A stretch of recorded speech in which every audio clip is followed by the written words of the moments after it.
someone's saying, we can see you. You don't have to go anywhere. This and that. Anyway, carrying on. There was some guy at the flats, he lived there, he had a big black dog. Greyhound. Obviously an ex-racing dog. He used to walk around with it at the flats. Nice dog. I went to fucking pet it one time and it fucking yapped me. It almost fucking bit me there.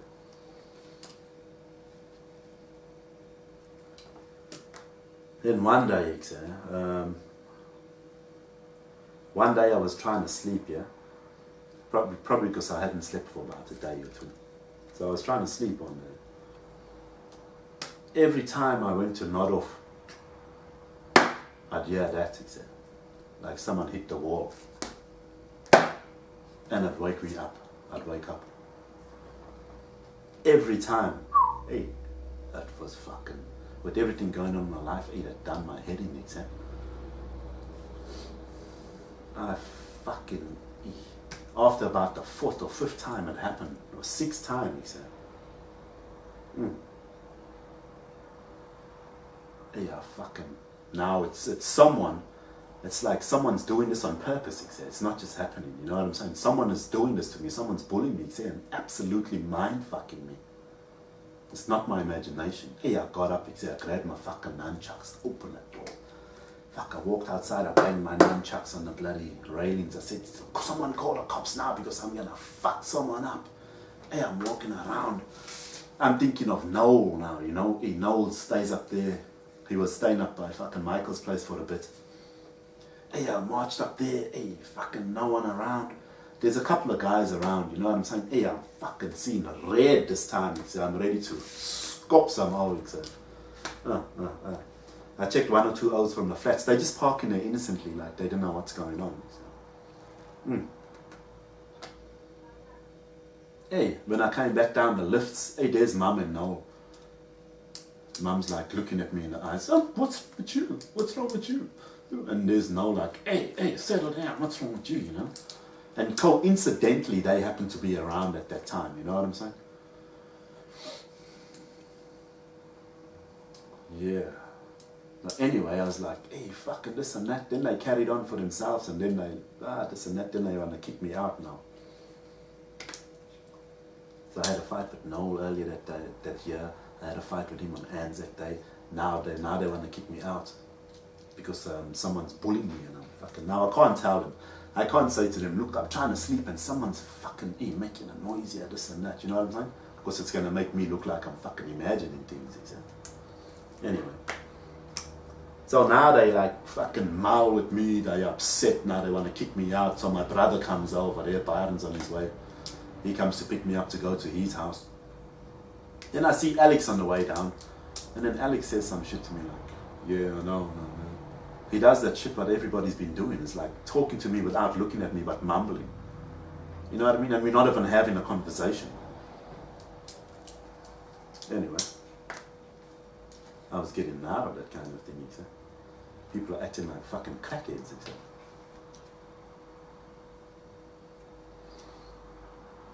Went to Byrons for the night. The next day I was looking for places to stay. Hostels or something like this, because I can get kicked out there, and I was meant now on a fucking vine now, because everybody's treating me like an idiot, except. And that time I was there at Celice and them's house. This was in Marabuka.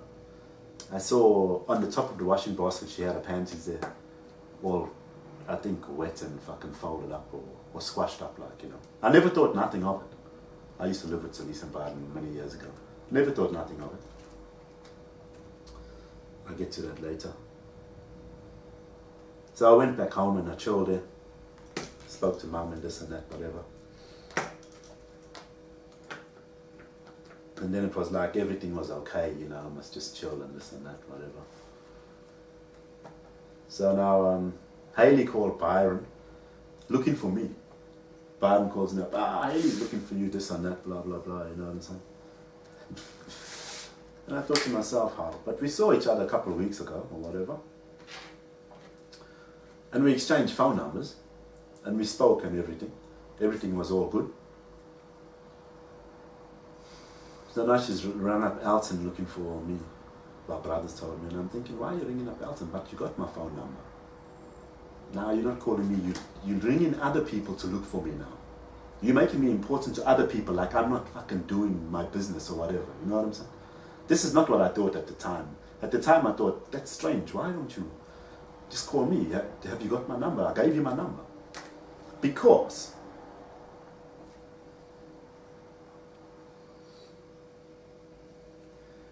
on Father's Day, which was after that, she sent me a message. I got a message from Lorenzo. Happy Father's Day from Lorenzo. And it was Hailey. So she has got my number. But she's ringing everyone else for me. So I thought, now there's a lot of shit going on in my life, so I'm not actually getting a hold of people and going, hey, what's going on? Hey, what kind of this and that? Because there's a whole lot of shit going on in my head and in my life. So now I'm not actually manning up to people, to whoever's bothering you or whoever's not handling their business with me. So I'm not approaching them and saying, hey, what's going on here, this and that, because there's a whole lot of shit going on in my head with everybody. Because otherwise I would have called them and, hey, what's going on? Why are you calling Elton and that for me? We saw each other the other day, everything's all good. You got my phone number? Okay, you know. But there's a lot of other things going on in my head. I didn't do that with a lot of people. Yes, she sent me a Father's Day message from Lorenzo. At first I thought it was Lorenzo in Goin, one of Rudy's old friends from school. Anyway, I saw Dr. Gebauer for the last time. I went with my mum. She wanted to come and see Dr. Gebauer. Dr. Gebauer was my specialist. I've got an autoimmune disorder called pemphigus vulgaris.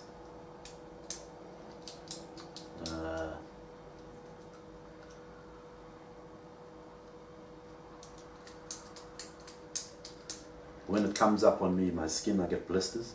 I used to get blisters all over my skin, ulcers in my mouth, all over my forehead, like cradle cap, like babies have. My forehead would become all scaly and scabby and all this. But I never had it for a long time like that, only when I was first diagnosed in 2009.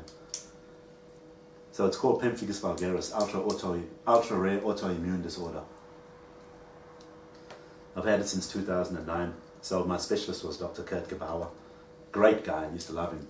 Great guy. Always a comical guy, good advice, you know. He used to say to me, babe, why don't you go chase some girls or something, you know. Find a new hobby, because I used to drink a lot. When I used to first start seeing him, he used to say to me, go chase some girls, mate, find another hobby. Because the drinking would kill me. Because the medication I take, corticosteroids, prednisolone, azathioprine, immunosuppressants, and other bone tablets, calcium caltrate and all that kind of stuff. So that and alcohol wasn't a good combination for my body. I had to cut down on my alcohol. But by this time I had quit alcohol in 2013. So the alcohol wasn't a problem now. So anyway, back to Dr. Gebauer. Me and my mum went to see him for the last time. My mum wanted to come with me, I'm not sure why. And we saw him and that was it.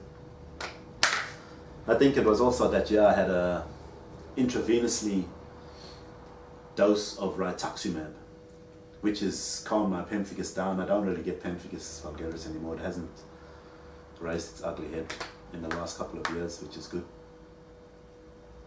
So the rituximab done well. Anyway, now I'm sick of everyone's crap. I need to get away. My mum and them has fucking pissed me off. Everyone around the flats are treating me bad. I haven't seen Craig for a while. I haven't seen Rob for a while. People have been bullying me. People have been following me around in the car, talking to me, communicating with me, bullying me and treating me bad, you know. So there's a lot of things going on in my head. My mother's treating me bad. My brother's isolated me. I don't see my brother at all. This year I watched him. He was building a house in Lansdale. So I went there once or twice with Noel and Mum, and they used to take me around and show me the foundation of their house and this and that, you know, like, yeah, this is what's going on. So they were building a house all that year. And I was like, ah, cool, man. Girls, you know. But now I had enough of everyone's rubbish, man. So I thought, fuck this, I'm going to go, I'm leaving. So I rang up the Salvation Army, I rang up all these other places where they got hostels and that's... Because now I'm on a vine my own mission. My leg is stuffed, everyone's bullying me, I feel shit. Around my family and friends, I'm feeling like an idiot, like shit. So now I've got to go on vine on my own mission. I call up all these places, I got a spot at the Beacon, which is the Salvation Army. That was, they had a spot for me there in a month. So now we're waiting. I told my mum's all happy, yeah, all good, yeah, no worries, this and that. So I'm going to piss off this and that. Because they were planning on going over east. I was supposed to go over east with them about 3 years before that. We're still in Perth and we haven't gone over east. No one's done anything. So anyway, I'll tell you why later. So now 2 weeks before, or a week before I go to the Beacon, my mum's like, oh, when are you going? What's going on? You know, this and that, blah, blah, blah. She's putting pressure on me. She's making me feel a little pressured now. And I said to her, but everything's organized for the last month. You know what's going on. I know what's going on. I've informed you what's going on. I've got another week to wait and then I'm out of here. And she's, hey, but I just can't take it anymore, you know? Oh. And she's doing shit like this, like a little mad kid, you know? Yeah, I can't take this anymore, blah, blah, blah. And I'm thinking, she's making me feel pressured, man, you know? Everything's been sorted. I've worked everything out. It's all good. I'm going in a week.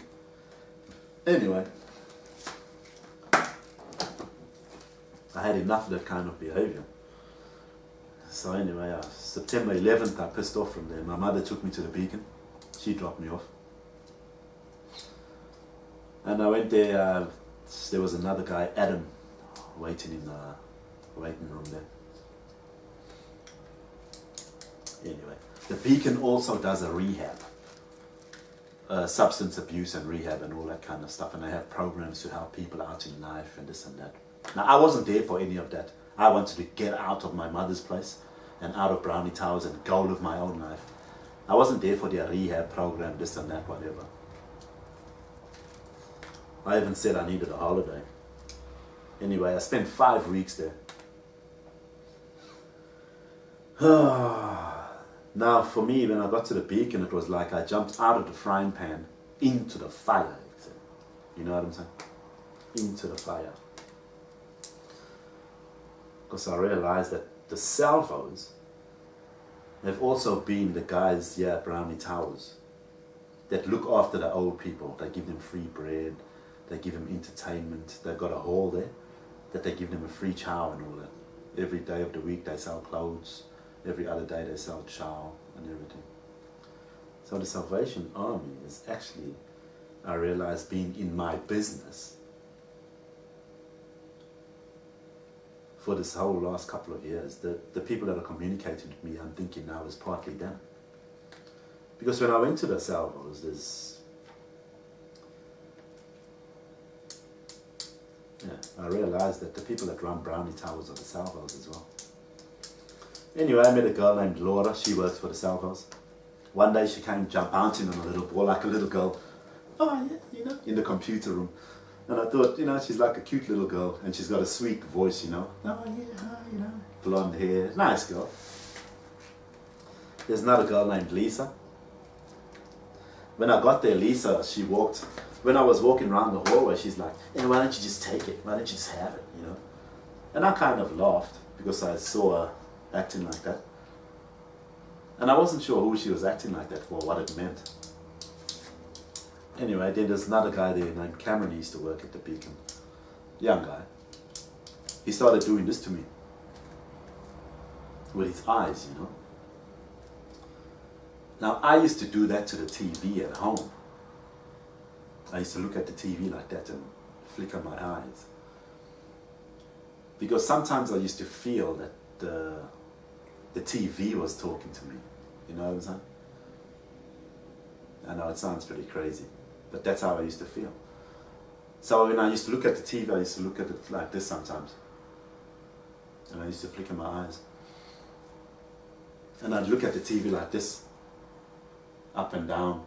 Because in my mind, the TV was a character to talk to, or a character to be animated with. You know, nothing else in the house, it's the TV with people or whatever on it. So I'd be animated towards the TV, I'd turn around and look like up and down, when I'm thinking a few things in my head. So anyway, Cameron used to do that with his eyes. And I used to do that to the TV at home, so I know why you're doing that. So I'm thinking, how do you know I do that? And why do you know I do that? You know what I'm saying? There's a black guy there named Noah. And the first time I went up the elevators with Noah, now I've got a sore hip, I've got a walking stick and that. We walked out of the elevator, and I was walking out, and he walked in my way, that way.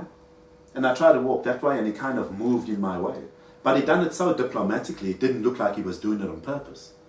You know, he just slowly moved while he was conversating with other people. And I thought, that's a little strange, you know. I mean, I've got a sore hip, you know what I'm saying? So I expect people to kind of move out of my way, or give me a little more sympathy. That's what normal people do. You know what I'm saying? If I see a guy with a walking stick, or he's got a sore hip or a sore leg, some kind of disability that it looks like, respect, you move out of the way or give them way. You know? Anyway.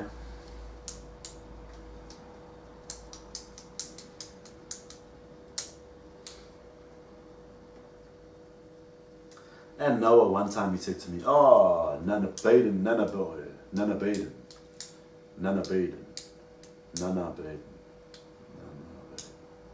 Nana Baden." He said that to me one time, and he goes, "Progress, Nana Baden, Baden, progress, Nana boy, progress, Nana boy." That's what he said to me, and I thought to myself, I always preach to myself about life and progress, you know. Like, as long as we live in life, we must do things that are constructive in our lives for us to progress in life. You know, there's no point in doing things that don't, in doing things where we don't progress in some kind of way. So that was my kind of philosophy in life, one of them. And he said that to me, and it kind of related to what I think or what I say, you know. But I felt he was being a little sarcastic towards me because of what's going on in my life. Now I'm at a homeless place pretty much, with taking the help of the system. Whereas a year ago I was working my own jobs. I'm an engineer, so I always got a good job. My construction jobs weren't coming. I was only getting little shutdowns here and there, you know. I had plans, but they weren't coming through. So I felt he was being a little sarcastic. Anyway, we went on a camp down south to Bustleton. And Rudy is now down in Bustleton jail. Well, not the jail, but he's on a release program where he spends time with his mates, and they're on a curfew. They can't go out certain times. They've got to cook and clean for themselves and all this kind of stuff. He's on the finishing end of his sentence for beating up my mum. This was 2015, end of 2015. No, he's halfway through his sentence now. Halfway through his sentence. Yeah, we went on a camp down there. On this camp, I felt a little isolated, like people were isolating me, you know. People were ignoring me, etc. And if they were in my company, they always like tapping their foot like that, or doing something like where they always anxious. It's like they've always got to do something now, you know. Like they always got to be moving. It's like they're trying to egg me up. Well, I didn't think that at the time, but their behavior, they always like, everyone's always wanting to do something, you know. I'm a pretty relaxed kind of guy. So I notice these things when people do them, you know. That's... Anyway, we were on the camp. Yeah, and I felt isolated by the people. One time I was sitting inside a camp hall, and Peter, he's a fella that works for Harry Hunters and the Salvation Army. Him and Brendan, this is another Brendan now, young guy, he talks in a bit of a doughy voice. Now I was sitting there, and every time I breathe in, Peter, the psychologist or whatever, was sitting there with Brendan, the guy that's there for substance abuse problems.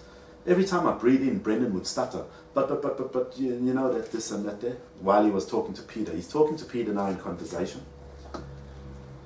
But they're obviously watching me. Because every time I breathe in, Brendan would stutter in his conversation. Yeah, but. And it fucking pissed me off, man. You know what I'm saying? This is a young guy who's there for substance abuse problems. And I'm getting bullied by these people. And now he's sitting with one of the guys in charge of the Salvation Army, the camp there. Now it's like Peter sitting there with his protege, Brendan, and they bully me. You know what I'm saying? Every time I breathe in, he's going... So it makes you feel like a little jittery, you know what I'm saying? Because he done it every time I breathe in. He done it one too many times. That's how I noticed. And I thought, fuck, that's some psychological mind game, you know? Anyway, we were playing the drums there. Some guys were playing the drums at night. We were all sitting on the beach. I wasn't with them sitting on the beach. People were isolating me.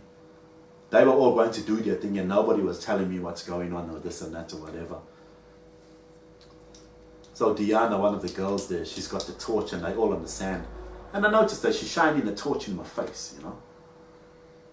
She's pretending she's just doing things over there normally. But she's always fucking shining the torch in my face, you know. It's just too coincidental. I know you're doing it on purpose. Everyone's treating me like an idiot. Everyone's isolating and bullying me.